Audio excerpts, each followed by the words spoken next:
Hello, everyone. My name is Nick Infernus, and I am back from my vacation, so it's time to kick off a long list of miscellaneous reviews. I'll be doing one for every single thing that I saw over my vacation, and also Oppenheimer, which I didn't see on my vacation, but I did see today. So the first of these reviews will be on the Roku exclusive Weird the Al Yankovic story.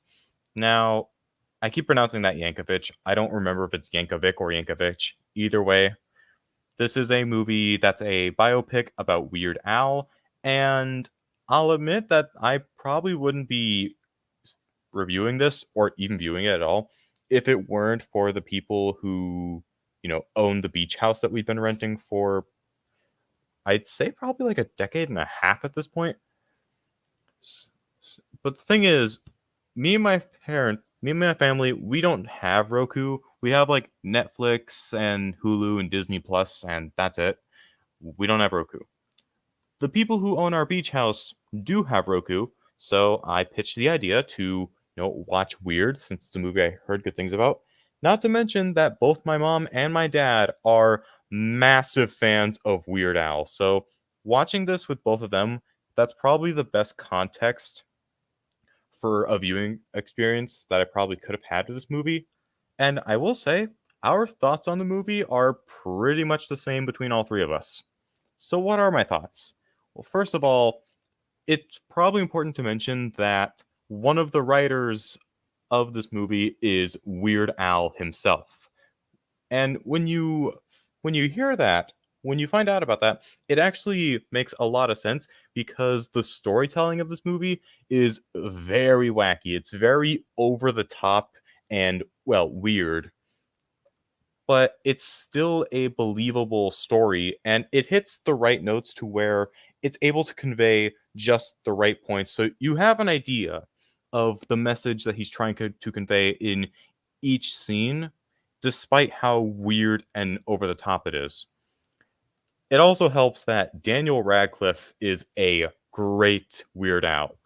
Like, I know a lot of us mainly know him as, Harry Potter and all that, but it's amazing how he just melts into this role. It's kind of like what happened, actually, now that I think about it, around the same time that this movie released with Elvis and Austin Butler.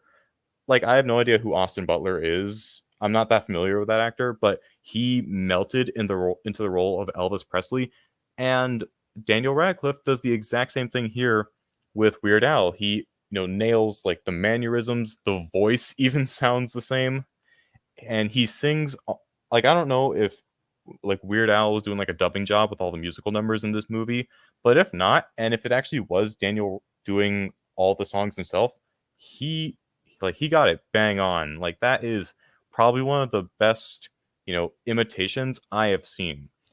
The humor is also great. Like, there's a lot of, very, again, over the top jokes, over top and exaggerated, you know, jokes and physical bits. There's one part in the movie, like at the beginning, where he's trying to convey the point that his parents aren't really the most approving of his ideas and his hobbies, and his mom literally tells him, son, we want you to stop being yourself. And that got a laugh out of all three of us because, like, that's such an over the top way to convey that point, and it's just hilarious. This whole movie is hilarious, even when you move into the last 40% of the movie, which is really my only issue with the movie, but it's a really big issue. It mainly has to do with Madonna, who, according to my dad, actually isn't really involved with Weird Al.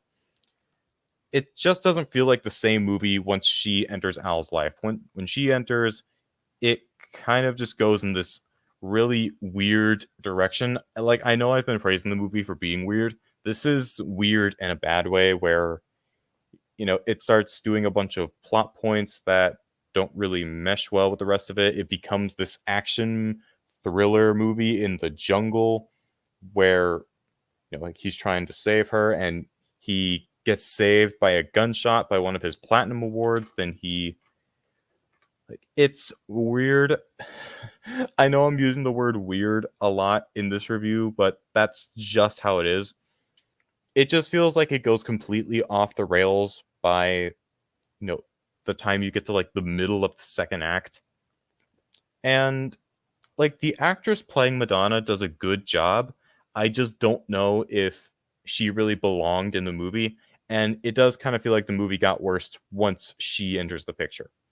Overall, I'd still say it's a good movie. If the last 40% was like the first 60%, this would probably be a perfect score. As it is, it's a solid 3 out of 5. Still good. I don't know if getting Roku is worth it just to see this movie. Then again, I'm not really knowledgeable of that streaming platform in general. But if you ever want to give it a watch, there's certainly worse things. Anyways, guys, that's going to be my review for Weird, the Al Yankovic story. If you enjoyed, you know what to do. I'm not going to bore you with all the generic stuff. I'll see you guys in the next video. Take care, and Godspeed.